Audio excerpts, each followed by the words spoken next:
So, hello everyone. This is our team of attorneys. We'll get back to that in a moment, but I want to talk about our agenda. We have set up a series of monthly meetings, webinars that are going to last just 30 minutes. So it's going to be very energetic. It's going to be tight. And we're going to come back again each month on the second Monday of the month, next one being February 13th. And we're going to cover current events in Medicaid. This being January and new numbers coming out, that's one of our focuses today. The eligibility numbers have changed significantly. We're going to talk about fundamentals of Medicaid today, income, assets, how to qualify, what's exempt, what is non-exempt, how do we get eligible for home care, how do we get eligible for nursing home care, utilizing these new figures. And with me today, I have none other than the inimitable Frank Hemming, our Medicaid attorney, senior associate here at Pierro, Connor and Strauss. And for those of you that don't know me, I'm Lou Pierro.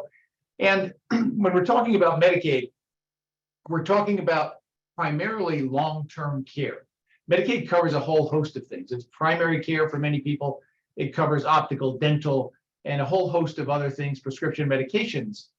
But for today and for most of what we're going to talk about throughout the year, it's really looking at the long-term care issue and how do people who are aging or have disabilities get care and pay for it without the resources that now are up, Frank, demanding about $200,000 a year for nursing home care. Not many people can afford that. The only fallback is Medicaid. When we look at it, questions to ask: where do you want to live if you need care? Who would provide you with that care if it becomes necessary? And ultimately, how do you pay for it? And these are the three payment sources. Do you own long-term care insurance? If you don't, are you in a position where you could buy long-term care insurance? Because that's the only private insurance dollar that's going to go toward home health care, assisted living, and nursing home care. If you don't have private long-term care insurance, what is your income and asset level? And can you afford to private pay? For most people, the answer is no. And then you have to get to Medicaid and the Medicaid dilemma. Medicare, unfortunately, has not fulfilled its promise of Lyndon Johnson in 1965, which was at that time intended to allow seniors in America to never worry about health care again. Unfortunately, health care and long-term care have been separated. Health care is covered by Medicare and all the Medicare supplement, Medicare Advantage plans. Long-term care is not. It's a Medicaid dilemma. It's a Medicaid problem. And when we look at Medicaid, it is a means-tested program. And Frank, means tested in New York is a lot different than elsewhere. And we have these new numbers now that everybody needs to get familiar with. Yeah, and I'm gonna do my best to get them right. I have last year's numbers burned into my brain, so we're trying to get those out, get the new numbers in. But as you can see on the screen in front of you, the numbers for income have gone up pretty substantially. So last year, when we did programs like these, we got to talk about how for income purposes, you could keep $954, which it was going up slightly every year. Well, that's now gone up a whopping $629 a month, now up to $1,583. So what does all that mean? We're going to talk about that. But ultimately, it's mostly good news for people because it means you can keep more in your bank accounts every month of your monthly income coming in, whether that's your Social Security, your pensions, your IRA distributions. Again, because we can't exactly have this go exactly as logic would tell you, we can't take 1583 and double it when we have a couple at home where both spouses need services. So that number has gone up to 2126. So again, it's a very large increase. It's $739 of an increase. So while we're not saying that 1583 or 2126 is a lot of money, it's substantially more than it was just last year. The somewhat surprising thing in my world, just to see kind of where this came out, was the community spouse income allowance, or the amount of money that a person could keep if their spouse was in a nursing home and they were not. Last year, that was $3,435. That went up only $280.50, up to $3,715.50. So not bad news. It certainly did go up, just not quite as much as the other numbers did. Unsurprisingly, the other piece of income that we normally talk about is the income for the person in the nursing home that needs Medicaid. That has been $50 since 1965. That has remained $50 since 1965.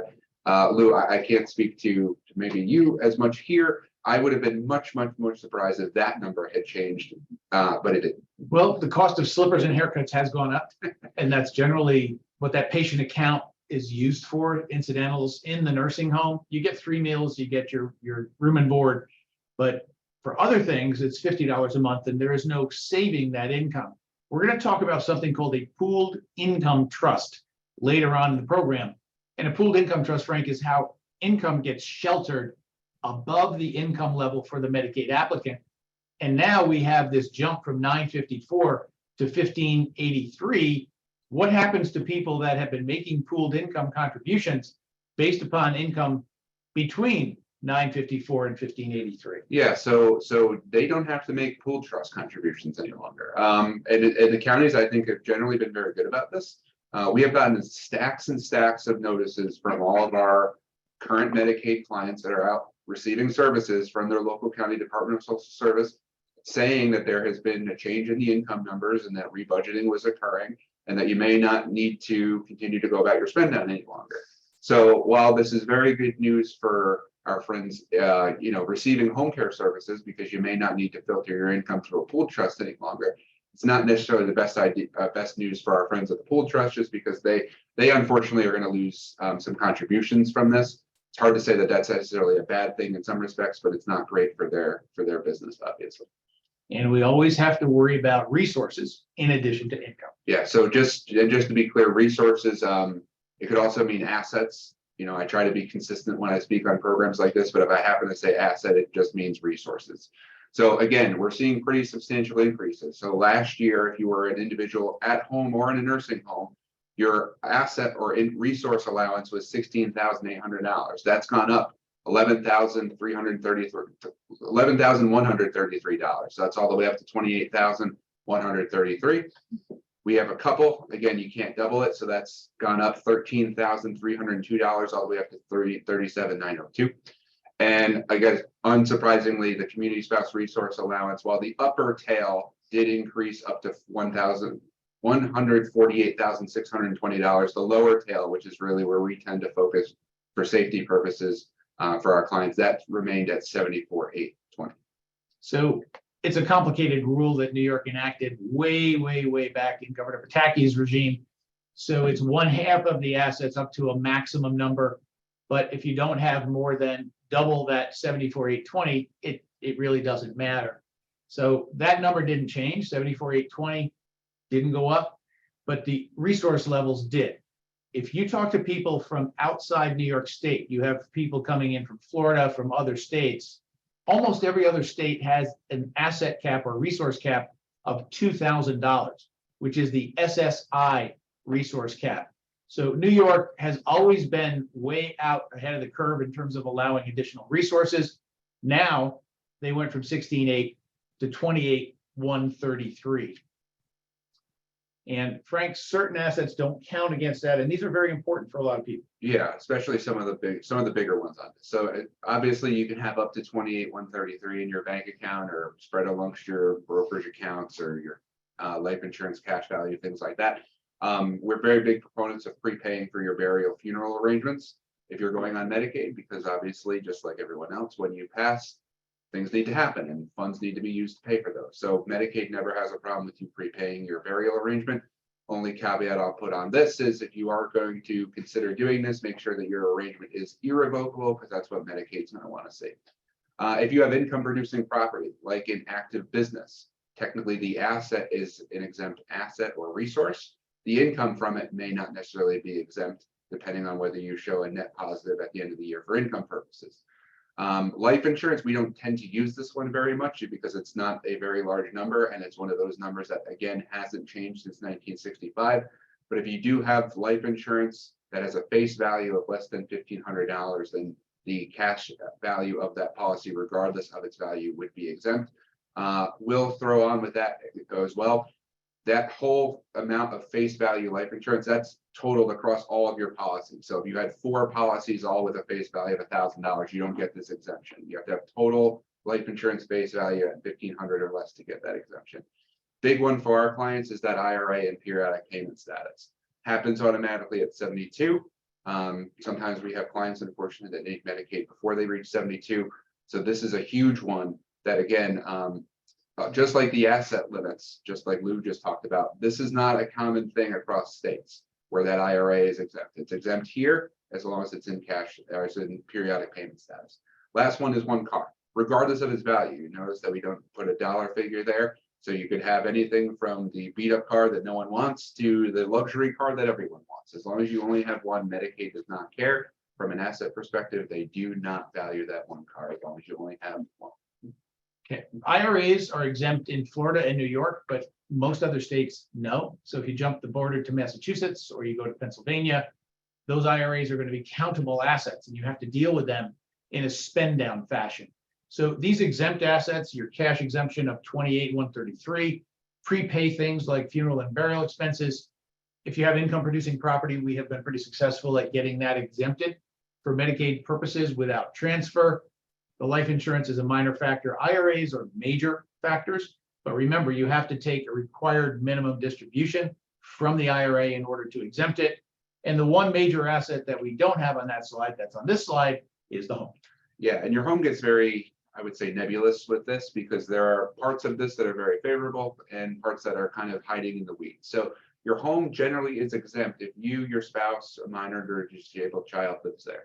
So for our home care clients, when we're dealing with home care situations, that's not a countable asset as long as you're in it, which most people want to be in their home. They want to stay in their home. So we don't necessarily have to worry about the home from an asset perspective, but we have other planning that we have to worry about, and that occurs after your death. There are certain transfer exemptions of your home. So frequently, if we have one spouse that needs help and one spouse that does not, frequently for planning purposes, we may just exempt that house by transferring it to the well spouse and using that as part of our Medicaid strategy. Unfortunately, we do come into situations where we have somebody in a nursing home that still owns their home, where they didn't do any advanced planning or any trust planning. Then we use a document called an intent to return home. That gets the house off the table from an asset perspective for that nursing home application. Without that, it is a countable resource, and it could lead to a denial. And then that last bullet, liens in estate recovery, that's what I was just alluding to when it comes to the planning piece of this. Because even if your house is not an available asset while you're alive, while you're in it, when you pass, if anything goes through your estate or your probate estate especially, just to be clear, then Medicaid has the ability to recover against your estate. So while it may not cause any issues during their life, your family may be somewhat surprised when Medicaid comes knocking on the door when you pass to try to get repaid for all the things that they paid out for you during your life. So these rules are very complex. We deal with them every day. We do a lot of advocacy, fair hearings. We've done a lot of Medicaid litigation. So sometimes there are close calls. Sometimes there are very clear lines that are being drawn. But the one thing you don't want to do is leave assets in the probate estate that would pass under a will or through intestacy. You want to make sure there are beneficiaries. And with a home, we use a revocable trust or an irrevocable trust to shelter the home. When we get to kind of parsing out the Medicaid program in New York, and we look at the various components of Medicaid, there are very different rules on each side of this screen. And Frank, you want to start with the chronic care side? Sure. So chronic care, that's, I think, more or less what people think of when they hear Medicaid, 5-year look back, penalties, transfers, kind of all the bad stuff. And that you have to be in the nursing home, you have to be eligible, you have to apply. On the other side, you've got community Medicaid. That's our home care benefits, which is the vast majority of what we do on that side of the screen. There is an assisted living program that we do occasionally do work for. We'd love to do more of it. It's more a product of there just are not many facilities, especially locally to us in the Albany area, that accept Medicaid. And then there's a lot of other different reasons and programs that we use community Medicaid for, whether it's to get on a waiver, to get somebody in adult daycare, all that good stuff. And currently, as we're going to talk about, there's no look back period for community Medicaid still. And we've been talking about this for off and on since 2020, that this is going to change, and you got to be mindful of all this. Another set of good news that we're going to talk about is still no look back for that. So there's still a kind of large diverging line between these two, where there's look back to the nursing home side, no look back to the community side. So today we're focusing on financial eligibility for Medicaid. In future Medicaid Mondays, we're going to talk about the new independent assessment process, the independent assessor, the independent physician panel, And we're going to go through the current situation and what our clients are facing and people across the state are facing in terms of actually getting care in the Medicaid home care system. So Frank, here is the good news, I guess. Yeah, so we're calling it the window of opportunity, right? For both us as planners and for clients, where we still have the ability to get people on home care services or even that assisted living program benefit from now until what we've been told is going to be April of 2024 without that look back period. This law all tried to take effect within October of 2020 with up to a 2.5-year look back for home care purposes, where they would look at your past financial history and assess penalties for any transfers. One of the good things about COVID, not to say that there's been very much, it's been repeatedly delaying all of these things from coming into practice. So the big impact that we're seeing more and more from families is if you have that loved one who needs home assistance or that assisted living assistance, or even if you're worried that it's coming, the window still exists where you can do the plan now, get your loved one on benefits now, and avoid these lookbacks. Because at some point, again, unless they amend the law, there will be a look back from home care. It just turned out not to be as quick coming as we thought. Yeah, and it's doubtful that they would have the wherewithal, the state would have the wherewithal, because I'm sure some of you are from the state on today's program, to go back and reassess people who got on home care prior to the implementation of that 2.5-year look back period. It's a huge That's job. been a question that we've faced. I've seen no official pronouncement on that, but it would be daunting to go back and try to reassess penalties where they've gotten no financial disclosure. The big difference in the applications, Frank, is when you go for nursing home Medicaid, you have a 5-year financial history, every document, every canceled check, every transaction over 5 years. To do a Medicaid home care application today, it's simply current financials on the first day of the month in which you're applying for benefits for. So it's a vast difference in the application process. That will change April of 2024, next April. If they implement the rule, now you got to come to the table with 2.5 years of financial records. And there's this twilight zone period. If you make transfers today, but you don't apply until after April 1 of 2024, then you're going to have a look back period and a potential penalty if you wait to apply. So as Frank said, we're encouraging clients to get on board, to get the application filed, because this is a simple case study. I'm going to let Frank walk through it quickly, but the Medicaid home care application from a financial perspective continues to be very favorable. Yeah, so let's walk through how that would actually look. So we have Patricia. She makes $3,000 a month of her income between Social Security, IRA, pension, all those good stuff. She's got some assets, an IRA. She's got some cash in the bank. She's got a home, all that good stuff, and some stock. She's got kids. One's local. They're all involved. Again, this is a pretty typical situation. So then the next question becomes, if she presents with all this stuff, right, when can she be eligible? So if you want to flip the slide, Lou. So if she can be eligible, we start planning today, we can get her eligible as quickly as February 1st. I know that seems crazy. So how's that possible? So we looked at her IRA already. We already mentioned this. It's already exempt. She's in periodic payment status because of her age. Next step is we're going to create an irrevocable trust. We have many past programs on that. And we're going to start funding it with home, stock, cash, anything to get her down below that $28,133 of assets. And then we're going to create that pooled trust and we're going to send approximately $1,417 there every month. So if we do that, we leave her with $1,583 to herself, $1,417 going out to our pooled trust. Now she appears financially eligible. So Lou, do you want to mention a little bit about pooled trusts? And she said we were going to talk about those. Sure. So pooled trusts are kind of the lifeline for people who are trying to live in the community. It's easier now because it's over $1,500 a month of income, but when it was $950, that's a much harder lift. But even with $1,500, can you pay your mortgage, taxes, bills, food, heat, utilities? Inflation has reared its ugly head, and that's part of the reason we have increases in all of our benefits.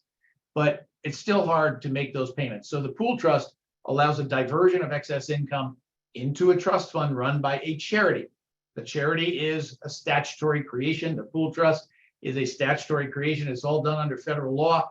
And it works very well when you have a good, friendly trustee. You put your money in, you give them bills, they pay the bills. So you keep the use of all of that income. One thing where the jury is still out, when the penalty period, look back period goes into effect next April, will there be a requirement that the pool trust has to be drained on a monthly basis? Today, you can leave money in the pool trust. Let's say you have a property tax bill coming due in September, and you want to accumulate $4,000 in the trust to have to pay that property tax bill. You can do that now. We're not sure, and there was talk from DOH when they proposed these regulations that they may require that each month that money go out and be used directly to benefit the beneficiary of the pool trust. So that's something, Frank, that we still have to wait for an answer on. But pool trusts still continue to work very, very well and provide that lifeline for clients who are in home care. And then our third step is once we get our trusts in place and our assets and income allocated properly, we apply, she gets approved. We have our income protected, we have our assets protected. We didn't have that wait. We didn't have any penalty period. And then once we do that, then we head on down to get assessed and figure out the next steps, which will be subject to future programs. So once we get approved, there are different programs that we could gear or send her towards, right? The common ones that we talk about frequently on the programs, one is managed long-term care, where you're essentially enrolling with an insurance company.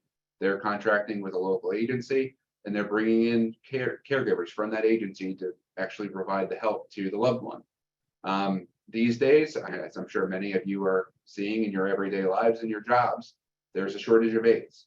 This whole process has become much more of what happens after the financial piece occurs. That hasn't always been the case, but that's the reality that we're seeing today. So for many people, the managed long-term care program isn't exactly the best fit for them. Instead, they may want to go towards that consumer-directed personal assistance program, where they can find their own people, bring in their own people, pay them by Medicaid, and have the actual home hours administered. Because in many places, either there are no aides in the agencies, some places there are no agencies. For some others, it makes more sense to get them on a waiver, like the nursing home transition diversion waiver. And then for the select few that live in the areas that actually provide a PACE program, the PACE program also works very well if you're a good fit for it.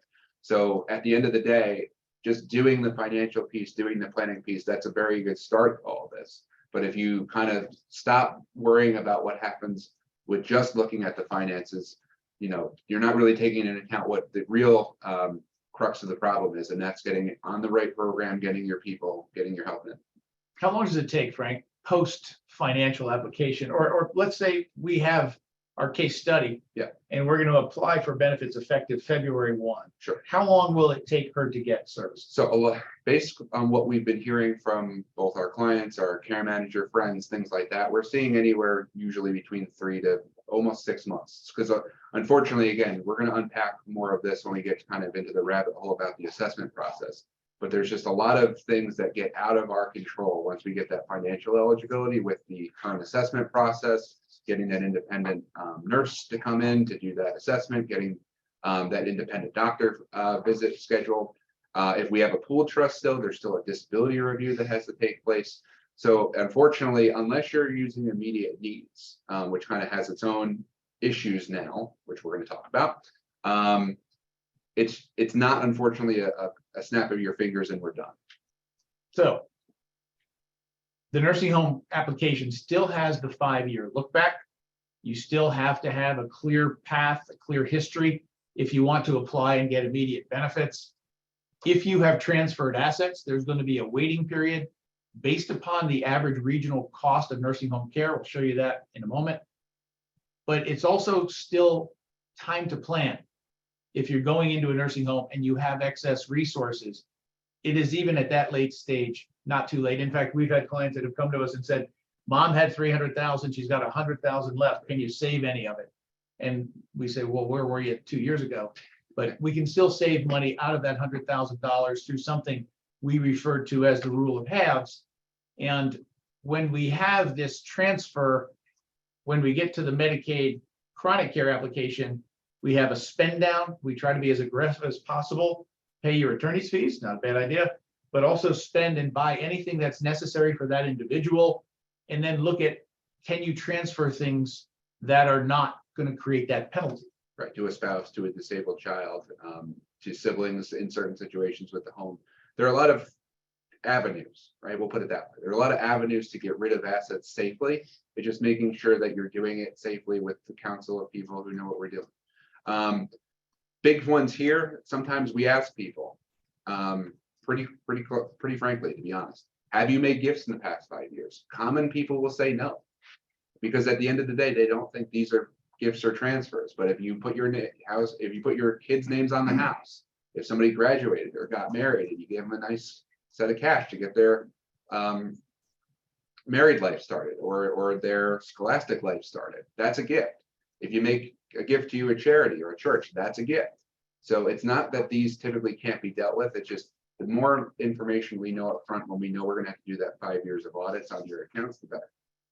So one thing that I think is going to rear its ugly head is there has been a lack of documentation during the COVID health emergency. Correct. So this has all been done on verifications. Yeah. Yes. One of the other nice things about COVID, if you will, is that they're allowing counties to process Medicaid applications when people would attest to their assets, their income, transfers, all that good stuff. We don't really know how that's going to pan out once the public health emergency is over and we start having to do recertifications again. So it's entirely possible that the county then may start asking about, well, what did you transfer? What did you do in that 5-year window when we approved you? Maybe they won't, but maybe they will. Yeah.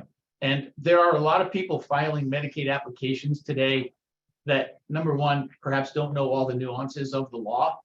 And number two, perhaps take someone's verification, say, oh, just sign this saying that you don't have any assets. That could come back to haunt you 5 years later, because if you have misapplied, if you falsely stated information for whatever reason, then the Medicaid you receive is incorrectly paid. And that then opens the door to the state and the county to recover not just against probate assets, but the track assets, even in the hands of the children, because the transfers were illegal transfers and the Medicaid paid was incorrectly paid Medicaid. These are the numbers for each region of the state for the formula. And just go through that real quick, Frank. So essentially what we do is we take the amount of your transfers over the 5-year period, we total them up. So in this example, we found $152,928 of transfers. We then take that total, we divide it by the regional rate of where that nursing home is. So we use the Albany rate because that's where we sit. So if we take 152,928 divided by 12,744, you get 12, which equals 12 months of ineligibility. So essentially for every $153,000 you give away in the Capital District, that's 1 year of Medicaid, of private pay situations before you get Medicaid. So I mentioned that we can save money even at the 11th hour. And if someone needs nursing home placement today, we're going to do the spend down. They're going to keep their exempt assets. And we then will do a calculation based upon their income and their assets. How much can they afford to give away and then loan money out using something called a promissory note to pay during the waiting period or the penalty period. And here we have a house that's returned with an intent to return home, sold for $325,000.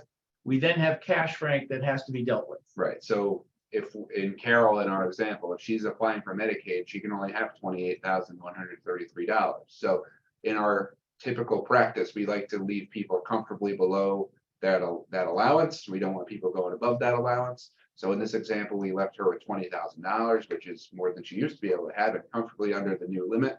And then once we give her her $20,000, the math usually works out to be roughly half and half. So just taking that assumption, 152,000 gets gifted to the kids, then 152,000 is loaned to the kids, and essentially she gets Medicaid after 12 months of private pay. And the note pays that private pay amount during the pendency of the penalty period. So 12 months later, in this example, she's eligible for chronic care Medicaid, and we've saved about half of the assets. So it's a technical game and it gets complicated, but with good advice and good counsel, you can walk through that process. And let's wrap up, Frank. We're at the end of the half hour.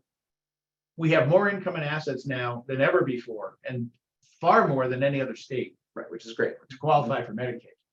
And we also have that delayed implementation of that look back. So the time to plan is now. The time to apply, if you think you may need it, is now. Or maybe if you just need a little bit of help, the time to apply is now, because if you wait till next year, this could be a different conversation. And the big take home for nursing home is, other than the asset numbers going up and things like that, and allowing this community spouse to have a little more income, nothing has really changed when it comes to nursing home. And in some respects, that's not necessarily a bad thing, because we can do a lot of stuff and we can still do it. So the new rules that we've been hearing about haven't changed our ability to do everything that was good that we can save, where we can use that promissory note to save half, or we can give to that disabled child, or use everything through a spouse and the spouse's refusal. Those are all still viable options for planning. The real differentiator here is home care, and home care has become a very difficult game. From a financial perspective, we can create the eligibility, we can get into the programs, but that's where it starts. Yeah. And the financial eligibility, once it's established, then leads to a series of assessments. We highly recommend that you create a team approach to this, because attorneys can only do so much. You need the medical side. You need to prepare your case for home care from a medical perspective. Even though you can't use the physician of that individual patient to do the Medicaid review, we can get those records, have the doctor do an affidavit that will support an ultimate request for an increase in hours of care. So you have to do more homework now than ever before because of the new independent assessor process. You have to build your case. We rely on care managers to do this very, very frequently. Wherever you are in the state, there are care managers.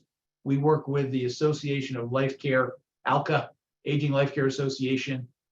We have a group here in the Capital Region that we use. We have different care managers across the state that we use, but we highly recommend a team approach, especially for Medicaid home care. And we're going to cover that in our next session on February 13th.